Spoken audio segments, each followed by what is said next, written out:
यह कहानी स्पेन के ला पाल्मा द्वीप पर घटी एक सच्ची घटना पर आधारित है, जहां एक परिवार गहरे समंदर की सैर पर निकलता है। ठीक उसी समय एक खौफनाक घटना घटती है, जिसके कारण शांत समंदर पल भर में ज्वालामुखी की तरह फूट पड़ता है और पूरी इंसानियत के लिए खतरा बन जाता है। क्या यह परिवार और इंसानियत इस तबाही से बच पाएंगे या सब कुछ खत्म हो जाएगा? तो चलिए शुरू करते हैं। कहानी की शुरुआत एक युवा महिला से होती है जो छुट्टियों का मजा ले रही होती है। तभी अचानक उसे एहसास होता है कि उसकी एक बाली गायब है। पहले उसे लगता है कि फोटो खींचते समय वह गलती से समंदर में गिर गई होगी। पास ही खड़ी उसकी सबसे अच्छी सहेली बिना कुछ सोचे समझे उस खोई हुई बाली को ढूंढने के लिए समंदर में कूद जाती है। लेकिन अगले ही पल पानी के अंदर से एक अजीब सी आवाज आने लगती है और समंदर का पानी उबलने लगता है। उनकी कांच की नाव चकनाचूर हो जाती है और उसके साथ ही उनकी सहेली अपनी जान गंवा बैठती है, जिससे वहां मौजूद सभी लोग मारे जाते हैं। कुछ दिनों बाद 4 लोगों का एक परिवार उसी ला पाल्मा द्वीप पर छुट्टियां मनाने पहुंचता है। इस द्वीप को ज्वालामुखी द्वीप के नाम से भी जाना जाता है। हालांकि यहाँ 1948 के बाद से कोई ज्वालामुखी विस्फोट नहीं हुआ था। वह और उसके पति अपनी डगमगाती शादी को बचाने की उम्मीद में जानबूझकर यहाँ छुट्टियां बिताने आए थे। वे इस ट्रिप को अपने रिश्ते को सुधारने के आखिरी मौके के रूप में देखते हैं। जब परिवार तैरने के लिए कपड़े बदलने की तैयारी कर रहा होता है तो उनकी बड़ी बेटी सारा को जमीन पर बालियों का एक जोड़ा पड़ा हुआ मिलता है। उन्हें देखकर पिता तुरंत कहता है कि यह उनके परिवार में से किसी का नहीं है। सारा इस पर कोई ध्यान नहीं देती और उन्हें बस टेबल पर रख देती है। उन्हें अंदाजा भी नहीं था कि यह छुट्टी उनके जीवन का सबसे खतरनाक सफर बनने वाली है, जहां वे एक भयानक प्राकृतिक आपदा का सामना करेंगे। इसी बीच पहाड़ों में भूवैज्ञानिक सर्वेक्षण विभाग की मैरी अपने एक सहकर्मी के साथ शोध के लिए वहां जाती है। हमेशा की तरह वे एक गुफा में पहुंचते हैं, लेकिन आज उन्हें गुफा की दीवारों पर कुछ असामान्य दिखाई देता है। चट्टानों को ढके हुए सीमेंट जैसी एक परत। मैरी ने अपने पूरे करियर में पहली बार ऐसी चीज देखी थी और वह तुरंत नमूने इकट्ठा करना शुरू कर देती है। तभी उसके दाढ़ी वाले सहकर्मी को जमीन पर ढेरों मरे हुए चमगादड़ पड़े मिलते हैं। जांच करने पर उन्हें एहसास होता है कि गुफा के अंदर कार्बन डाइऑक्साइड का स्तर सामान्य से कहीं ज्यादा है। जो चीज उन्हें और भी हैरान करती है वह है एक बहुत बड़ी दरार जो अचानक गुफा की छत में उभर आती है। इस बीच भूवैज्ञानिक विभाग के डायरेक्टर अपने ऑफिस में बैठकर अखबार पढ़ रहे हैं। रिपोर्ट में कहा गया है कि ला पाल्मा द्वीप के दक्षिण पूर्वी समुद्री क्षेत्र में एक स्पीड बोट मिली है और उसमें सवार सभी पर्यटक मृत पाए गए हैं। मामले की जांच अभी जारी है। यह खबर पढ़ने के बाद डायरेक्टर काफी चिंतित हो जाते हैं। कुछ ही देर बाद मैरी और उसका सहकर्मी उनके ऑफिस पहुंचते हैं और उन्हें गुफा में हुई खोजों के बारे में बताते हैं। आगे की जांच से पता चलता है कि गुफा के अंदर की हवा में कार्बन डाइऑक्साइड और एल्यूमिनियम ऑक्साइड का स्तर खतरनाक रूप से बढ़ा हुआ है। ऐसा वाकया पहले कभी नहीं देखा गया था। इसके अलावा द्वीप पर बारिश का मौसम लंबा होता जा रहा है और बारिश की मात्रा लगातार बढ़ रही है। पानी का बढ़ा हुआ बहाव चट्टानों के संतुलन को बिगाड़ रहा है, जिससे गुफा के अंदर खतरनाक दरारें बन रही हैं। अगर यह स्थिति जारी रही तो भूकंप या भूस्खलन की पूरी संभावना है, लेकिन डायरेक्टर इस बात से असहमत हैं। उनका कहना है कि पहाड़ों में हल्की हलचल होना सामान्य है। अभी तक किसी जहरीली गैस के स्पष्ट निशान की पुष्टि नहीं हुई है और मौजूदा स्थिति इतनी गंभीर नहीं है कि बड़े खतरे की घोषणा की जाए। इस बेवजह की डांट को सुनने के बाद दोनों शोधकर्ता काफी निराश महसूस करते हैं। हालांकि दाढ़ी वाला आदमी अपने शक पर कायम रहता है। वह मैरी को एक नक्शे के पास ले जाता है और उसे याद दिलाता है कि 1948 में यहाँ एक बड़ा ज्वालामुखी विस्फोट हुआ था, जिससे कई किलोमीटर लंबी दरार बन गई थी। वह इतनी चौड़ी थी कि एक इंसान उसके अंदर चल सकता था। अगर ऐसा विस्फोट दोबारा हुआ तो पहाड़ का एक पूरा हिस्सा ढहकर सीधे समंदर में गिर सकता है। अगर किसी पूरे शहर के आकार की चीज समंदर में समा जाए तो एक विनाशकारी सुनामी का आना तय है। वह सवाल उठाता है कि डायरेक्टर जनता को पहले से चेतावनी क्यों नहीं दे रहे हैं। सच्चाई यह है कि डायरेक्टर ने कुछ साल पहले एक गंभीर गलती की थी। उन्होंने एक बार भूस्खलन की चेतावनी जारी कर दी थी, जिससे भारी अफरा तफरी मच गई थी, लेकिन असल में ऐसा कुछ नहीं हुआ। उस घटना के कारण उनकी नौकरी जाते जाते बची थी।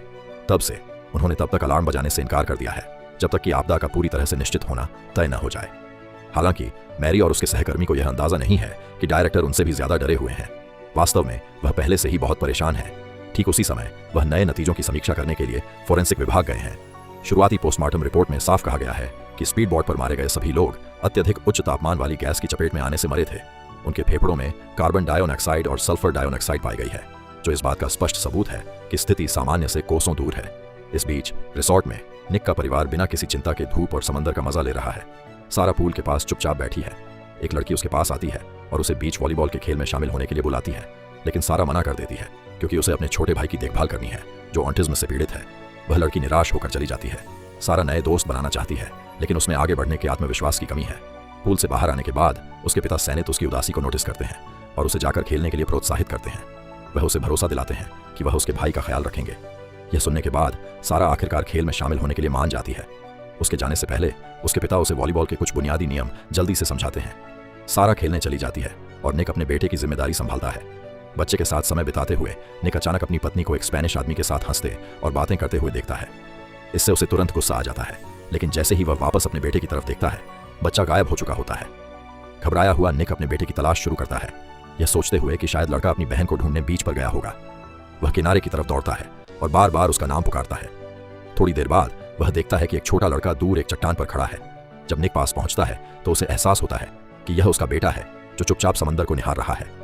बच्चा समंदर में इकट्ठा हो रहे अनगिनत कछुओं को देख रहा था, मानो वे सब एक साथ कहीं प्रवास करने की तैयारी कर रहे हों। इस बीच मैरी अपनी जांच पूरी करती है। गुफा से लाए गए पानी के नमूने में किसी भी असामान्य खनिज का कोई निशान नहीं मिलता है।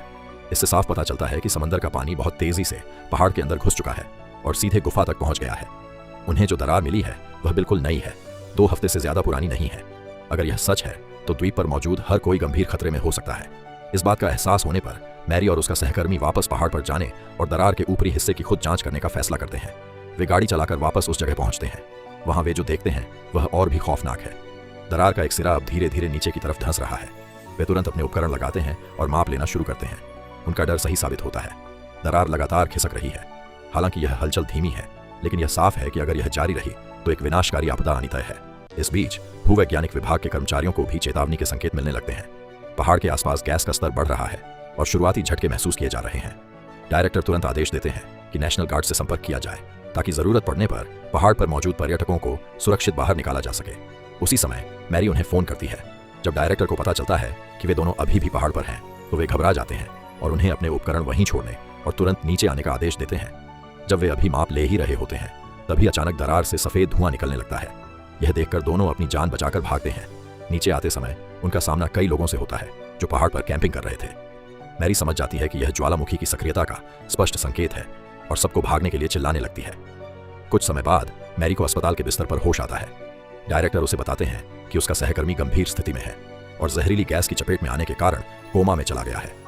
इस बार ज्वालामुखी से भारी मात्रा में जहरीली गैस निकली, लेकिन गनीमत रही कि किसी की जान नहीं गई। हालांकि डायरेक्टर जानते हैं कि यह तो सिर्फ शुरुआत है। जब जहरीली गैस निकलने लगती है तो अगले चरण में राख और उसके बाद पिघला हुआ लावा आता है। अगर पहाड़ का एक हिस्सा समंदर में ढह जाता है तो इससे सुनामी आ सकती है। ऐसी सुनामी दुनिया भर में करोड़ों लोगों की जान खतरे में डाल सकती है। कई महाद्वीप प्रभावित हो सकते हैं और छोटे द्वीपीय देश समंदर में पूरी तरह समा सकते हैं। अकेले लोगों को बाहर निकालने का खर्च ही अरबों डॉलर तक पहुंच सकता है। इससे भी बड़ा खतरा अफरा तफरी और दहशत का है, जिसमें और भी कई जानें जा सकती हैं। इसलिए डायरेक्टर अभी भी तब तक इंतजार करना चाहते हैं जब तक कि उनके पास और ठोस सबूत न आ जाए। लेकिन मैरी अब और इंतजार करने को तैयार नहीं है। वह डायरेक्टर से साफ कहती है कि अगर अभी कदम नहीं उठाया गया तो इसके परिणाम भुगतने पड़ सकते हैं जिन्हें बदला नहीं जा सकेगा। दबाव में आकर डायरेक्टर उसके साथ मेयर से मिलने के लिए सहमत हो जाते हैं। हालांकि मेयर का रवैया नहीं बदलता। वह तब तक जनता को सचेत करने से इनकार कर देता है जब तक कि वह पूरी तरह से आश्वस्त न हो जाए। एक और झूठी चेतावनी उसकी कुर्सी छीन सकती है। मैरी और डायरेक्टर उसे मनाने की कितनी भी कोशिश करे, मेयर इंतजार करने का ही फैसला करता है। इस बीच रिसोर्ट में निक और उसकी पत्नी के बीच अपने बेटे को लेकर एक बार फिर बहस होती है। वह निक पर आरोप लगाती है कि जब उनका बेटा गायब हुआ था तो उसने उसे तुरंत क्यों नहीं बताया। निक गुस्से में जवाब देता है कि वह खुद पूरे दिन बच्चों पर ध्यान नहीं दे रही थी। दोनों में से कोई भी एक दूसरे को समझने को तैयार नहीं है। इसी समय सारा की जिंदगी भी बिखरने लगती है। जिस लड़की से उसकी एक दिन पहले दोस्ती हुई थी वह अब उसे बुरी तरह डांटती है। वजह यह थी कि सारा ने गलती से उसका एक वीडियो शेयर कर दिया था। वह वीडियो असल में एक लड़के ने चुपके से रिकॉर्ड किया था, लेकिन सारा पर गुस्सा निकाला जाता है। दिल टूट जाने पर सारा अपने कमरे में जाकर रोने लगती है। वहां बैठे बैठे उसे अगले कमरे से अपने माता पिता के जोर जोर से बहस करने की आवाज सुनाई देती है। अब उसका वहां एक पल भी रुकने का मन नहीं करता। चुपचाप वह निकलती है और एयरपोर्ट की तरफ चल देती है। वहां से वह नॉर्वे में अपने अंकल को फोन करती है और उनसे वापसी का टिकट बुक करने के लिए कहती है। उसके अंकल पूछते हैं कि वह अकेले क्यों सफर करना चाहती है, लेकिन सारा कुछ भी बताने से इनकार कर देती है। फोन करने के बाद उसके अंकल चिंतित हो जाते हैं और अपनी बहन को फोन करते हैं, लेकिन वह उस समय योग कर रही होती है और उसे फोन की घंटी सुनाई नहीं देती। इस बीच भूवैज्ञानिक विभाग को और भी ज्यादा डराने वाली खबर मिलती है। पूरे द्वीप में लगातार सूक्ष्म झटके आ रहे हैं और उनका केंद्र धीरे धीरे ऊपर की ओर बढ़ रहा है। इससे साफ पता चलता है कि ज्वालामुखी किसी भी पल फट सकता है। डायरेक्टर तुरंत एयर ट्रैफिक कंट्रोल को ला पाल्मा द्वीप से आने जाने वाली सभी उड़ानों को रोकने का आदेश देते हैं। ज्वालामुखी की राख विमान के इंजनों को गंभीर रूप से नुकसान पहुंचा सकती है और विमानों को क्रैश कर सकती है, लेकिन यह चेतावनी बहुत देर से आती है। अचानक पहाड़ से एक छोटा लेकिन शक्तिशाली विस्फोट गूंजता है, जिससे हर कोई दंग रह जाता है। ठीक उसी समय सारा को ले जाने वाली फ्लाइट रनवे पर तेजी से दौड़ रही होती है। पायलट को एयर ट्रैफिक कंट्रोल से टेक ऑफ रद्द करने के निर्देश मिलते हैं, लेकिन छोटा रनवे होने के कारण विमान को आगे बढ़ने और उड़ान भरने के लिए मजबूर होना पड़ता है। इस बीच हिमे का ध्यान आखिरकार अपने भाई के मिस्ड कॉल पर जाता है और वह तुरंत उसे वापस फोन करती है। जब उसे पता चलता है कि सारा एयरपोर्ट गई है तो वह घबरा जाती है और तुरंत अपने पति को ढूंढने भागती है। तभी ज्वालामुखी की घनी राख के बीच से एक विमान के गर्जने की आवाज सुनाई देती है। अगले ही पल आसमान में एक जोरदार धमाका होता है। वह डर के मारे अपना चेहरा ढक लेती है, यह न जानते हुए कि उसकी बेटी उस प्लेन में थी या नहीं। जैसे ही यह जोड़ा एयरपोर्ट के लिए निकलने की तैयारी करता है, हिमेई को अपने भाई का एक मैसेज मिलता है। उसका भाई, जो विदेश मंत्रालय में काम करता है, उसे प्लेन क्रैश के बारे में पहले ही सूचित किया जा चुका था। बचाव दल पहले से ही काम पर लगे हुए हैं और सभी बचे लोगों को द्वीप के एकमात्र अस्पताल ले जाया जा रहा है। जब वह और निक अस्पताल पहुंचते हैं तो वे घंटों तलाश करते हैं, लेकिन सारा कहीं नहीं मिलती। स्टाफ उन्हें फ्लाइट के यात्रियों की लिस्ट दिखाता है जिनके नामों पर निशान लगा है, उन्हें अस्पताल लाया जा चुका है, जबकि बाकी लोगों को लापता सूची में रखा गया है। सारा का नाम लिस्ट में है, लेकिन उसके बगल में कोई निशान नहीं है। ये देखकर दोनों पूरी तरह टूट जाते हैं। थके हुए और निराश होकर वे होटल लौट आते हैं। समझ नहीं आता कि आगे क्या करें, लेकिन जैसे ही वे अपने कमरे का दरवाजा खोलते हैं, वे हैरान रह जाते हैं। सारा अंदर सुरक्षित बैठी है। असल में सारा विमान में सवार होने ही वाली थी कि उसे अपनी दोस्त का एक मैसेज मिला। उसकी दोस्त ने दिल से माफी मांगी थी। सारा ने आखिरी वक्त में फ्लाइट में न चढ़ने का फैसला किया। बाद में उसकी दोस्त को भी एहसास हुआ कि इस एक मैसेज ने अनजाने में सारा की जान बचा ली थी। इस हादसे के बाद उनकी दोस्ती और भी गहरी हो जाती है। इस बीच भूवैज्ञानिक विभाग में स्थिति लगातार बिगड़ती जा रही है। वैज्ञानिकों का मानना है कि द्वीप को तुरंत खाली कर दिया जाना चाहिए, लेकिन मेयर अभी भी सहमत होने से इनकार कर रहा है। उसका तर्क है कि ऐसी घोषणा से भगदड़ मच सकती है और अफरा तफरी में लोग मारे जा सकते हैं। ज्वालामुखी की राख पहले भी आई है और उससे कोई बड़ी तबाही नहीं हुई, और एक और झूठी चेतावनी से हर किसी की नौकरी जा सकती है। जब डायरेक्टर को एहसास होता है कि जनता को अभी भी चेतावनी नहीं दी जा रही है, तो वे एक व्यक्तिगत फैसला लेते हैं। वे अपने सभी कर्मचारियों को तुरंत द्वीप छोड़ने का आदेश देते हैं और फैसला करते हैं कि वे आखिरी ड्यूटी पर अकेले वहीं रुकेंगे। मैरी इस फैसले से खुश नहीं है, लेकिन उसके ऊपर अपने छोटे भाई की भी जिम्मेदारी है। जल्द ही उसे पता चलता है कि उसका भाई शराब के नशे में एक बार में हंगामा कर रहा है। मैरी उसकी मदद करने वहां जाती है, लेकिन इसके बजाय पुलिस उसे सरकारी काम में बाधा डालने के आरोप में गिरफ्तार कर लेती है। जब उसके भाई को होश आता है तो वह अपनी गलती समझता है। वह उससे मिलने पुलिस स्टेशन भागता है और सबसे अच्छा वकील करने का वादा करता है, लेकिन समय हाथ से निकलता जा रहा है। ज्वालामुखी किसी भी पल फट सकता है। अब सवाल यह है कि ये भाई बहन इस खतरे के द्वीप से कैसे बचेंगे। लेकिन यह तो इस महाविनाश की महज शुरुआत है। क्षेत्र में रहने वाले लोग जानते हैं कि एक बार जब ज्वालामुखी राख छोड़ना शुरू कर देता है तो अगला चरण आमतौर पर एक पूर्ण विस्फोट होता है। अगर ऐसा हुआ तो पहाड़ का एक पूरा हिस्सा समंदर में ढह सकता है, जिससे सैकड़ों मीटर ऊंची विशाल सुनामी पैदा होगी। यह मानव इतिहास की सबसे बड़ी प्राकृतिक आपदाओं में से एक बन सकती है। रात के समय ज्वालामुखी से एक बार फिर सफेद धुआं उठने लगता है, मानो कोई सोता हुआ राक्षस जागने वाला हो। उसी समय निक और उसका परिवार अभी भी पानी के पास बाहर ही हैं, खतरे से पूरी तरह बेखबर। उन्हें कोई अंदाजा नहीं है कि आपदा धीरे धीरे उनकी तरफ बढ़ रही है। अचानक फोन बजता है। हिमेई फोन उठाती है और देखती है कि उसके भाई का कॉल है। वह समझाता है कि सरकार को स्थिति के बारे में पहले से पता है, लेकिन व्यापक दहशत को रोकने के लिए जानकारी को गुप्त रखा जा रहा है। उसने चुपके से उनके लिए एक फेरी बुक की है जो उन्हें कुछ ही मिनटों में पास के टेनेरिफ द्वीप पर ले जाएगी। वहां से वे घर के लिए अगली फ्लाइट पकड़ सकते हैं। फेरी के रवाना होने में केवल 20 मिनट बचे हैं और बचने का मौका हाथ से निकलता जा रहा है। अपने भाई की चेतावनी सुनकर हिमेई बिना समय गंवाए अपने पति और 2 बच्चों के साथ निकलने की तैयारी करती है, लेकिन सारा जिद करती है कि वह अपनी सहेली शेरी को भी साथ ले जाना चाहती है। वह उसे बार बार फोन करती है, लेकिन कोई जवाब नहीं मिलता। जब हिमेई कहती है कि बहुत देर हो चुकी है और किसी भी पल सुनामी आ सकती है, तो सारा को मजबूरन अपने परिवार के साथ निकलना पड़ता है। जैसे ही वे बाहर कदम रखते हैं, उन्हें एहसास होता है कि सड़क पर एक भी टैक्सी नहीं है। समय कम होता जा रहा है। तभी निक को एक तरकीब सूझती है। वह अचानक एक ट्रक को रोकता है और जल्दी से अपने पूरे परिवार को उसके अंदर बैठा देता है। इससे पहले कि मजदूर कुछ समझ पाते, निक गाड़ी लेकर वहां से भाग जाता है।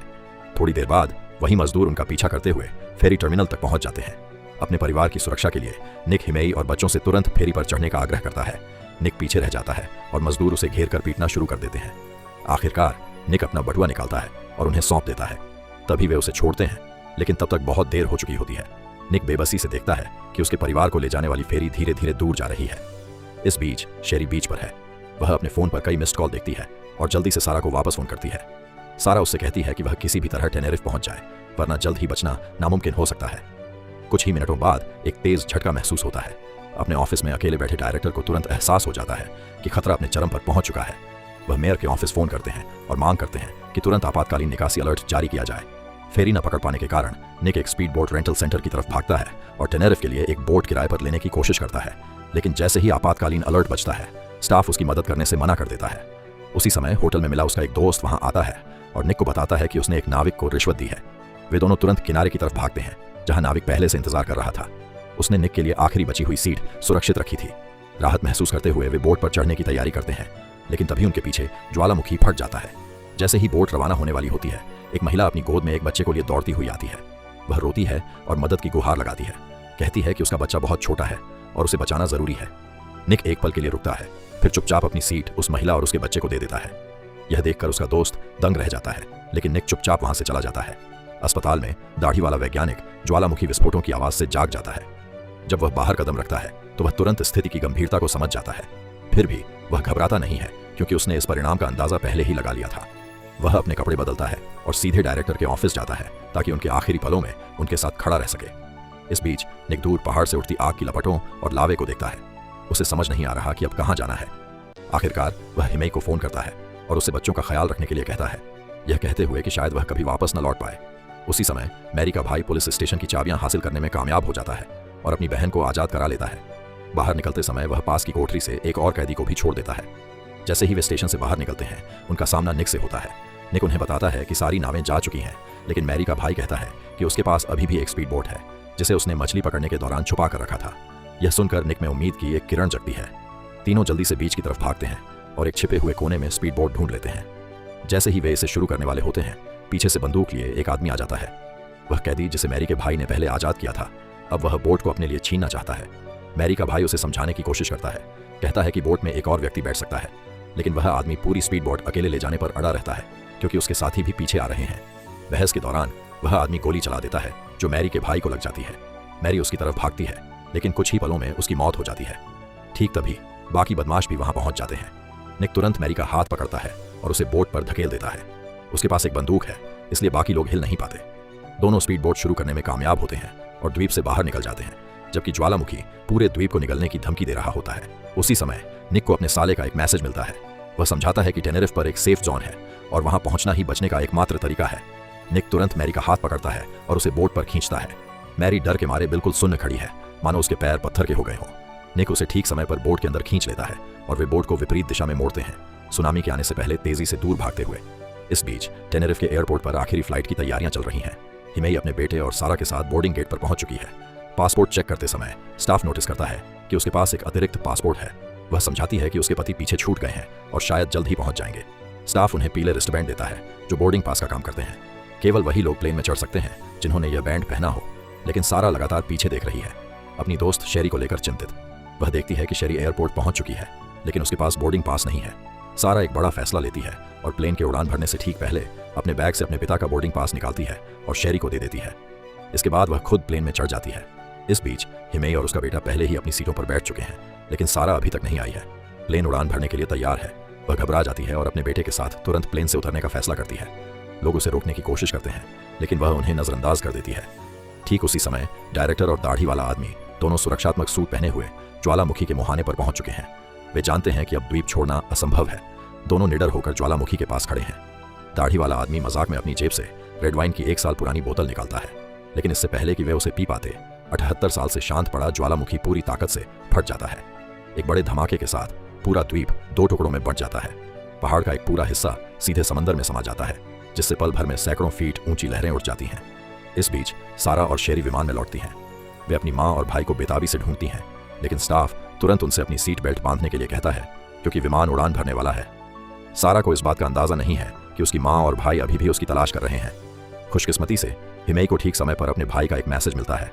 वह उन्हें टेनेरिफ में एक और सेफ जोन के बारे में सूचित करता है, जहां वे सुनामी से बच सकते हैं।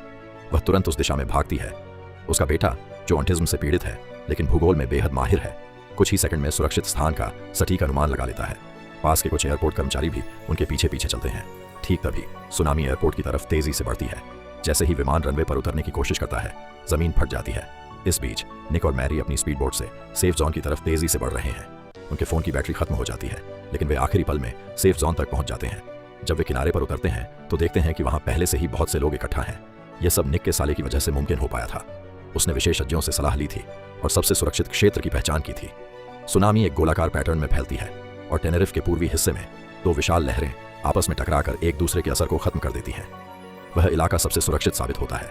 अपने करियर को दांव पर लगाते हुए साले ने खुद माइक्रोफोन चालू किया और मीडिया को इस सेफ जोन के बारे में जानकारी दी। यह अलर्ट लोगों के फोन पर भी भेजा गया था, जिससे अनगिनत जानें बच गईं। लेकिन निक चारों तरफ देखता है और उसे उसकी पत्नी और बच्चे कहीं नजर नहीं आते। उसे दूसरों से पता चलता है कि पूरा द्वीप तबाह हो चुका है और आखिरी फ्लाइट क्रैश हो गई थी। निक पूरी तरह टूट जाता है, यह सोचते हुए कि शायद वह अपने परिवार का एकमात्र जीवित सदस्य बचा है।